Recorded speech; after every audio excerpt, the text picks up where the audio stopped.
Hey ladies, welcome back to the Girl Boss Method. So tonight's topic, whey versus plant protein.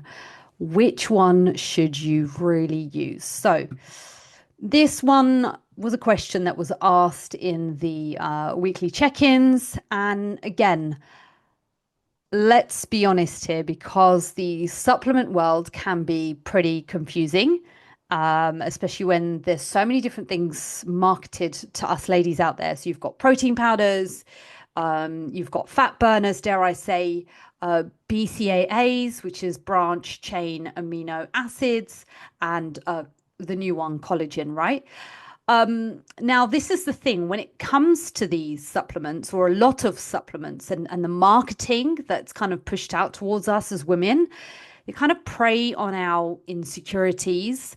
So we are going to be kind of simplifying what actually works and what's beneficial. We'll start with again with protein and why some powders might be useful tools and others might actually just be overpriced distractions.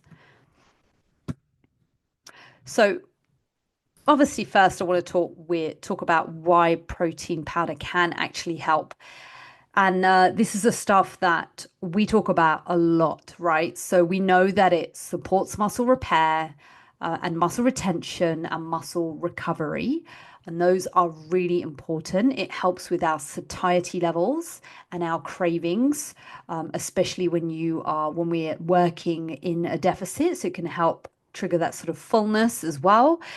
It makes hitting targets that much easier. And now this is especially helpful if you are busy, again, struggling with getting meals and just end up snacking. So it can help in that scenario. And it can also help some of us ladies that are more plant-based or more plant focused.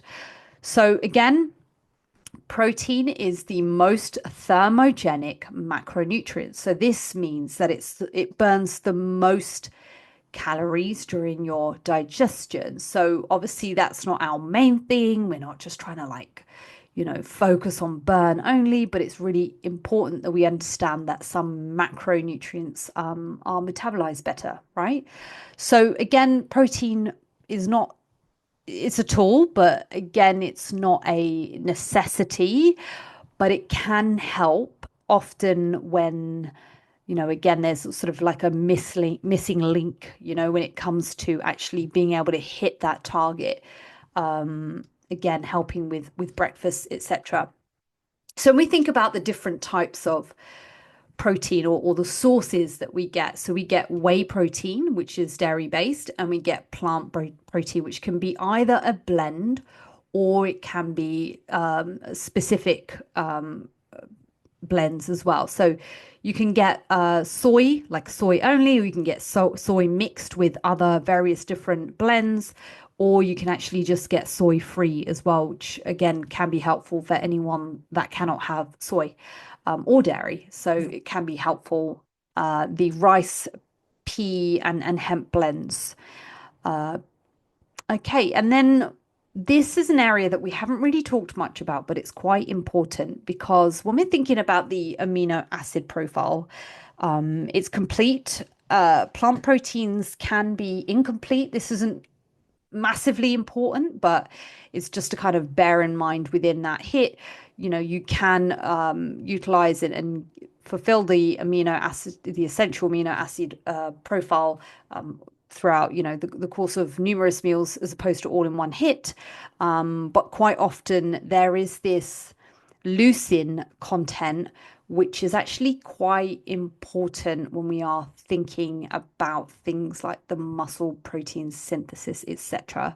But there are ways around this. So you can actually get protein powders can be quite beneficial with some of them adding in leucine, for example, or if you are sort of someone that needs that sort of more cleaner plant protein blend, then potentially you can actually order leucine separately, and we can talk about where you can source this from. And it can be something that you add in addition, just like you might add creatine to your protein shake, just ease of use, you might add leucine if you're lacking in that area. So again, with the whey, it's fast digesting. Plant can tend to be a little bit slower. Again, that could just be, again, the type of the fact that it is a plant protein blend. It can just take longer to digest, right? So again, when we're thinking about the plant proteins, there are so many different brands online. I've experienced or played around with so many different types over the years. Plant protein to some people can taste rather earthy or grainy, especially if it's very pure stuff. Once upon a time, and I want to say around the sort of 15 year plus ago, when I was experimenting with different protein powders, I may even have had whey at that time. This is a really long time ago. I recall seeing something online where, you could use pure hemp protein powder. Don't recommend it. It was super grainy, this brand. I cannot for the life of me remember. Maybe it was Good Hemp or something. And back then, I, for some reason, had read somewhere that you could just mix it with apple juice. This was plain, unflavored. And I remember drinking again, in a standard shaker bottle, drinking the hemp protein with apple juice, and it was disgusting. Literally just sort of necking it back. So yeah, just bear in mind. And this is why doing things like smoothies and stuff, especially when you are experimenting with new protein powders, they can just make them taste a lot more they can just taste nicer, basically. So that can be helpful. So, in terms of the research, when total protein intake is equal and the blended plant proteins can be just as effective as whey for muscle growth. So, there have been various different sort of research points or studies over, I think, only sort of the last few years, sort of more recent stuff. I actually went to a seminar last November, and again, one of the guys that was presenting was talking about plant protein blends and experimenting with plant-based foods as well in order to try and match the content of again, animal-based products. And they used this sort of plant blend or plant foods again alongside things like whey and milk as well. And so they did try and match these, and yeah, it's been found to be just as effective, right? So again, it's more important, rather than thinking about all these sort of very finite details, it's more important that we actually aim to hit the daily target rather than the exact type, because we're all going to have a different viewpoint or a different like palette, or again, different preference when it comes to having protein, right? We've all got different likes and dislikes. So quite often, one of the reasons why women might opt for a plant protein is because they believe it might be cleaner or more natural. They might be experiencing some bloating or intolerance issues when it comes to dairy. There could also be the ethical and sustainable lifestyle approach as well, that they don't want to have that. And again, maybe even because some of the whey protein brands that you might pick up from like Tesco's or Holland and Barrett might literally just be marketed, as for men or sort of more bulking as well. And yes, some women might actually just find it easier to digest. And this is the main thing here. Again, this is quite a simple presentation today, but again, there's no real wrong or right answer here. It's about picking the protein that best aligns for you, your gut, your values, and your taste buds as well. So just, again, bear that in mind. But we do want to look at, again, what sort of things we want to look for when we are picking either source or either option. So generally you want to find something which has good bang for buck. So 20 to 30 grams of protein per serving. And then when we're thinking about that and we're thinking about the calorie total as well, you wouldn't want to grab a protein powder that was like 30 grams or 20 grams of protein, but was about 300 calories. Like that would be pointless. I mean, if you're having it as like a meal with, like a smoothie or whatever, that can be quite a good breakfast replacement. But I would tend to look at protein as more as assisting in that situation, and I ideally nothing with massively high sugar content either. So you obviously have carbs, and then you've got carbs of sugars as well. So it's important to have a look at that. And yeah, you want something that's got a very clear, simple ingredient list. So anything that has loads of ingredient names and you don't know how to pronounce some of these words, or it sounds like a bit weird, then maybe it's not the one for you. And maybe that's something we can have a chat about as well. And also something that doesn't, again, on some of these, like the packaging, it's all about the marketing as well. There's no like sort of testosterone boosting ability or, shred stacking ability. And then there is this sort of some of these brands also might put things like third party tested. So here in the UK, we have Informed Sport. And again, other bodies as well. It's just important to note that the third party tested means that it has been quality checked and assured as well, to ensure that what's on the tub is what it is, right?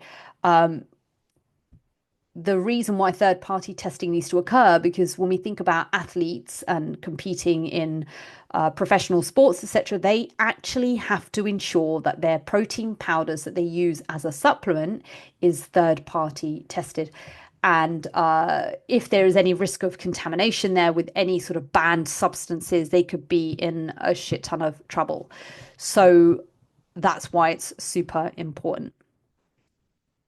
So we're thinking about red flags here. So this is again not, again, this is where things can get a little bit shady, and it's the sort of thing that's sort of aimed as sort of fat loss stacking, or fat burners or additional extras, etc. So again, for example, what we might see in something like a fat burning formula would be like caffeine in pretty high doses. Now, you don't want to do that, because caffeine in excess, again, let's say you're working out at sort of after work at 7 in the evening, well, you're going to get really bad sleep as a result of having that thing. Maybe it might work if you're having it early in the morning, but really, what's wrong with just having a good old espresso, right? We don't need to rely on things that are massively sort of gimmicky. Again, just going for things that are a bit more simplified.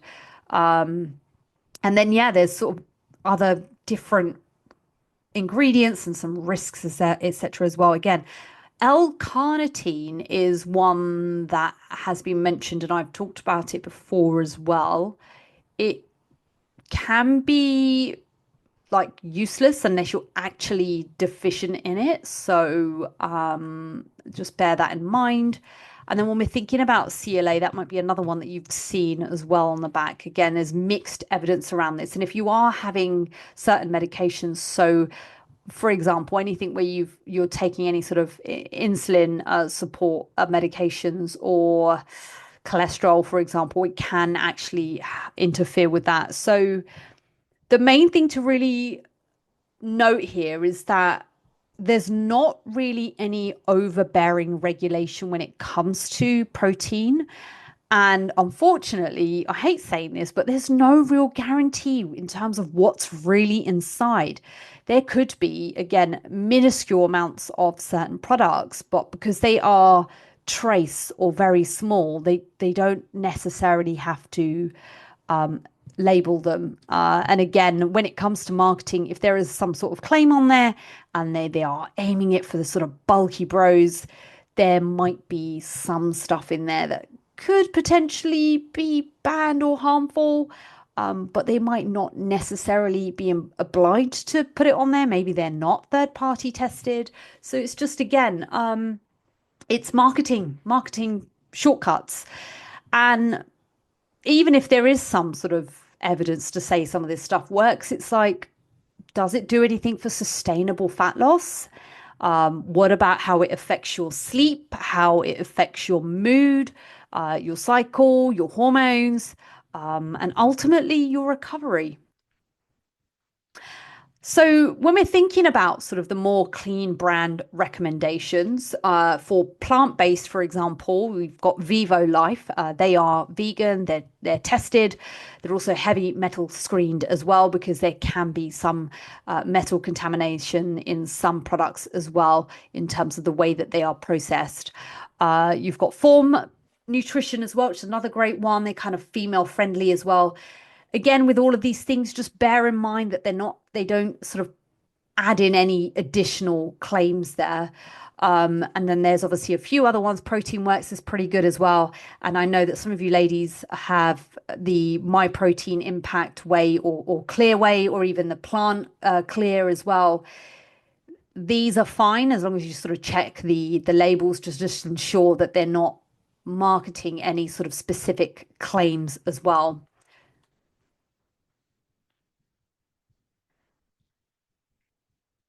And then we're thinking about US as well. The US is a bigger, crazier market. And I would probably say UK and EU, we probably get better products here, maybe. I don't know. I think the marketing claims in the US, it's all just it's big money, it's follow the money, it's whatever they feel like. But these are some of the ones that I've seen online in terms of what could be seen as trusted. So when we're thinking about when and how to use it, so post-workout can be quite handy, especially if you've like trained fasted. So I know some of the ladies train pretty early, which means that you don't have maybe an appetite or maybe the time or maybe the capacity to kind of have a full meal or a breakfast. It can actually serve as a decent high protein breakfast if you again you can pair it with yogurt or oats, for example, or it can work out as a good snack. It can be an evening snack as well, especially if you are inclined to kind of like having something sweet after dinner. You can kind of mix it up and do all sorts with it, make even like protein mug cakes and stuff. So yeah. And again, thinking about protein, this can be especially helpful around PMS week. So when your cravings and your hunger rise, actually ensuring that you sort of maybe focus a little bit more on the protein and that can help as well in terms of that satiety for sure. And that's the thing, it isn't about like replacing actual food, but it can make things easier when you're short on time or struggling to actually eat enough protein rich meals. I actually had a meal earlier today. Protein was totally ticked off. And I managed to increase the protein profile up to 50 grams of protein per that meal because I decided to have a very small scoop mixed into some water of clear plant protein. So that was pretty handy. And that just sort of added in a little buffer. I think there was probably about 7.1 grams extra protein, but even something as small as that can just help increase the protein profile of a meal. So, ladies, even when you're out and about and you go and grab and go for a lunch, you've opted for maybe you've gone for a meal deal and you've quite simply gone for a sandwich, maybe a packet of popcorn or a piece of fruit as the snack option, and maybe you've opted for either a low calorie or diet soda or just water. Now, let's say that the total amount of the items that you've included within that meal might total to 400 calories, and there might only be 17 grams of protein within there. You kind of think, oh, the calories are all right, but the protein could be better. Well, this is where maybe in your water bottle you add in a scoop or like half a scoop or whatever, half a serving, whatever it is. Maybe again, you add that clear protein from, my protein, whether it's the plant one or the whey one, and you just add that in and mix it up with the water. Again, if you're getting an extra 7 grams, 10 grams, 20 grams from that hit, it's going to massively improve the protein profile of that meal without overreaching or overstretching in terms of calories. So I think from memory, when I tried that out today, it was like 7.1 grams of protein, and I love numbers, and it was about 62 calories for that serving. And I think it was actually Optimum Nutrition clear peach protein, and it was just like a little serving. So I think it's like a 10-gram serving or something. But that was helpful because it just massively improved it. And I didn't need to do that, but I just wanted to experiment and just try something out because I thought it might be quite helpful to share with you ladies later on this week. And then we're thinking about myths. There's always got to be some myths here. When it comes to protein, protein is not going to make you bulky. It's going to support lean muscle mass. It's going to retain lean muscle. It's the stuff that shapes us, as I always bang on and say. When we're looking for that toned look and we're looking to drop body fat, we're not looking to strip away our beautiful muscle. We're looking to maintain and grow and hold on to that because it's vital to us. You don't necessarily have to take it post workout. That's a very bro myth. Again, as long as you're getting protein in pretty soon after, whether it's an hour, 2 hours, or at some point, you don't want to get the jitters from training and literally not having a meal afterwards. So it's important that you get a meal in. And if you're getting a meal in after a workout, whenever that's scheduled in for you, you ensure that you are hitting the protein within that. Plant protein is can be or might be less effective if it's not in a good blend. So it's really important that, again, I kind of touched on it early, but sort of you get these blends that are like rice, pea, and like hemp. And the idea is that it makes it more of a complete protein. Again, it can may help with increasing the leucine as well. There are plant proteins that you get out there. Vivo definitely have one. The Perform plant protein actually has BCAAs added to it, so they do focus on the leucine content. I'm not sponsored by Vivo. I'd love to be, but they're a great option, and they are pretty. They taste earthy, but they are pretty good in terms of the stuff, the ingredient list and things. So one to bear in mind. And yeah, fat burners. No, I mean, do they actually burn fat?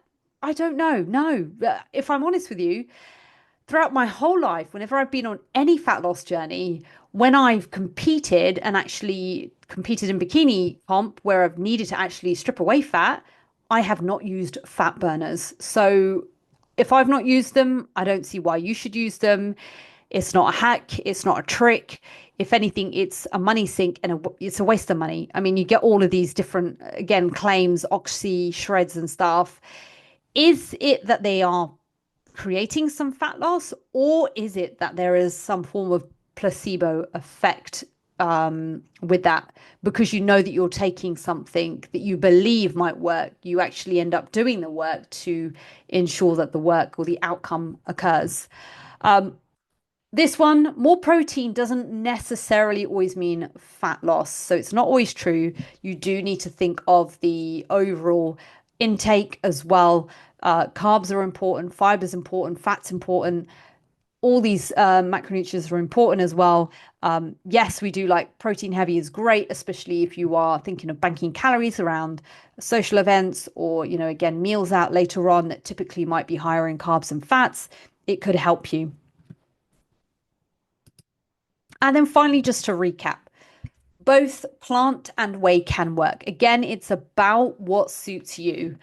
Total protein intake matters more than the actual timing or the brand. Don't just sort of go for a fancy brand because it looks cool or whatever. Just yeah, thinking about the overall, right? And choosing clean, well-tested products would be better for you, not relying on these sort of fat burning gimmicks. We don't want to mess with hormones or sleep or increased jitters or anything like that if there's sort of a high amount of, sort of caffeine or etc. in them. And yeah, your shakes should support your goals and not stress your body, ideally, right? It should be a benefit. And again, please ask questions before you go ahead and buy. Don't fall for the flashy marketing gimmicks. Ladies, this is what I'm here for. Ask me. If I don't know the answer straight away, I'll always go and do my research to find out the best options for you. There are brands that I've recommended that I have never tried purely because they've been whey products, but I've done my due diligence to kind of have a snoop around and see how these might support your goals as well. But yeah, all you have to do, if there's any that you want to kind of you're curious about, just, or if it's something that's lying at home in the cupboard, just send me a picture of it. Let's have a look at what it looks like. And yeah, the main thing is that it suits you taste wise, because some of you don't like sweet proteins either. You don't like the sort of flavored stuff. You like plain again. But yeah, why don't we this week really sort of focus on nailing that daily protein target? This We are getting better at this. I've been seeing amazing nutritional wins from you ladies. So yeah, powder or not, this matters more than any sort of detox tea or any fat burner stuff that you might see on the shelves. But yes, as always, reach out after listening to this episode. Let me know what you think. Let's have a conversation, and we'll see you here next time. Thank you.